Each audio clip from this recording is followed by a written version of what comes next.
Guys यहाँ पे 3 term आई है, fundamental right, directive principles of state policy and fundamental duties. अब मैं आपको पहले से इसको क्लियर कर दूँ अच्छे से। फंडामेंटल राइट्स जो हैं ये वो राइट्स हैं जो कि सिटीजन्स को दिए गए हैं हमारे कॉन्स्टिट्यूशन के अंदर। ये 6 आपके राइट है, पहले 7 थे, 7th वाले को हटा करके अभी दूसरे शेड्यूल्स में ऐड कर दिया गया दूसरे आर्टिकल्स के अंदर, पर अभी 6 राइट बचे हैं आपके अंदर। तो जो 6 राइट हैं वो हम सबके लिए कंपल्सरी, मतलब हम सबको मिले हैं, मतलब अधिकार।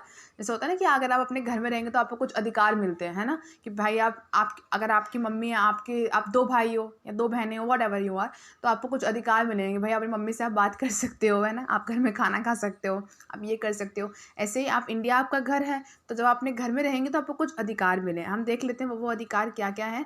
वो है आपका राइट टू इक्वालिटी, आपको दिख रहा होगा, राइट टू फ्रीडम, यानी आप सभी के सभी बराबर हैं, आपको जीने की आज़ादी है। राइट अगेंस्ट एक्सप्लॉयटेशन, शोषण के विरुद्ध अधिकार, कोई आपका शोषण नहीं कर सकता। Right to freedom of what, speech, यानी आप सभी को कुछ भी बोलने का अधिकार है। और right to freedom of religion, कुछ भी बोलने का अधिकार मतलब कि आप किसी और के अगेंस्ट कोई अभद्र शब्द का यूज़ नहीं कर सकते हैं। अदरवाइज अगर आपने कॉन्स्टिट्यूशन में, मैं आपको पहले बता चुकी हूँ लिबर्टी के अंदर, कि अगर आप कुछ भी ऐसा करेंगे जो कॉन्स्टिट्यूशन के बाहर हो जाएगा या उसके अगेंस्ट होगा, तो फिर आपके उस शब्द के लिए भी फिर आप समझ सकते हैं कि आपको सजा मिल सकती है। तो ये सोच समझ के आप शब्दों का उपयोग करें तो बेहतर रहेगा। Right to freedom of religion, यानी आप अपने किसी भी धर्म को मान सकते हैं, कोई भी एजुकेशन आप ले सकते हैं, कल्चर आप कोई भी फॉलो कर सकते हैं। और प्रॉपर्टी का जो अधिकार है, और ये जो प्रॉपर्टी का अधिकार है ना, ये प्रॉपर्टी का अधिकार आपका कॉन्स्टिट्यूशन के फंडामेंटल राइट्स में नहीं आता है। प्लीज़, अब ये बुक मुझे नहीं पता इसके अंदर ये इन्होंने क्यों ऐड कर रखा है, पर ये हट गया है यहाँ से, तो आप इसको ध्यान रखिएगा, ठीक है। प्लीज़, राइट टू प्रॉपर्टी कोई नहीं लिखेगा अपने एग्जाम में, इस पॉइंट को आप ध्यान रखिएगा, ये फंडामेंटल राइट में नहीं आता है अब, ठीक है। Right to constitution remedies, yes, ये आता है, यानी कि अगर कोई भी आपकी जो कॉन्स्टिट्यूशन है, अगर उसके अंदर आपको कोई रूल या कोई ऐसी चीज़, कोई अधिकार दिया गया है और आपको वो नहीं मिल रहा है, तो आप उसके लिए जा करके high court, supreme court, what ever आप जा सकते हैं, वहाँ पर आप जा करके बोल सकते हैं। डायरेक्टिव प्रिंसिपल्स क्या है स्टेट पॉलिसी की, वो हम देख लेते हैं। ये कुछ ऐसे प्रिंसिपल्स हैं, कुछ ऐसी चीज़ें हैं जो कि हर एक स्टेट्स को दी गई हैं, ठीक है। मैंने आपको एग्जांपल दिया था, जैसे झंडा।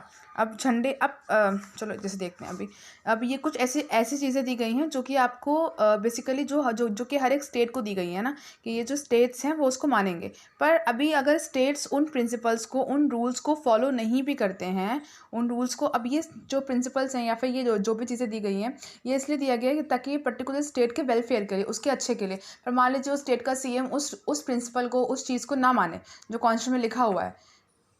कौन सी बातें जो इस डायरेक्टिव प्रिंसिपल्स के अंदर आती हैं, सिर्फ इसकी बात कर रही हूँ, पूरी बातों को नहीं कर रही मैं। तो अगर वो नहीं मानता है तो हम उसके खिलाफ कोई केस नहीं कर सकते हैं। कॉन्स्टिट्यूशन में लिखा हुआ है नॉन जस्टिशिएबल इन नेचर, यानी कि स्टेट की अपनी मर्जी है कि उसको माने या ना माने। ये not enforceable by the court है, यानी कोर्ट इसको एनफोर्स नहीं कर सकता है। यहाँ पे साफ साफ लिखा हुआ है, आप देख सकते हैं, not enforceable by the courts. Same fundamental duties के साथ भी यही सेम आपका आता है, ये भी कोर्ट एनफोर्स नहीं करता। फॉर एग्जाम्पल, सबसे अच्छा मैं इसको आपको एग्जाम्पल देती हूँ, नेशनल एंथम, है ना। जब आपकी नेशनल एंथम चलता है तो आप सब खड़े हो जाते हैं, है ना। आप लोग अपने मना करते हैं कि हमें अपनी बॉडी को हिलाना नहीं है, we should respect our national anthem, national flag. पर अगर कोई उसका डिसरिस्पेक्ट करता है, मान लीजिए कोई भी अगर उसका झंडे का, आपने देखा होगा झंडे का अपमान करते हैं, बहुत सारी पीछे आपको चलता है कि झंडे का अपमान कर रहे हैं लोग, ये कर रहे हैं, पर उनके खिलाफ कोई केस नहीं होता, क्योंकि ये भी हमारे कॉन्स्टिट्यूशन में लिखा गया है कि ये नॉन जस्टिशिएबल है नेचर के अंदर। That's all. समझ में आ गई आपको बात? तो यानी कि इसके खिलाफ भी कोई कार्रवाई नहीं हो सकती है, तो ये चीज़ आपको पता होनी चाहिए।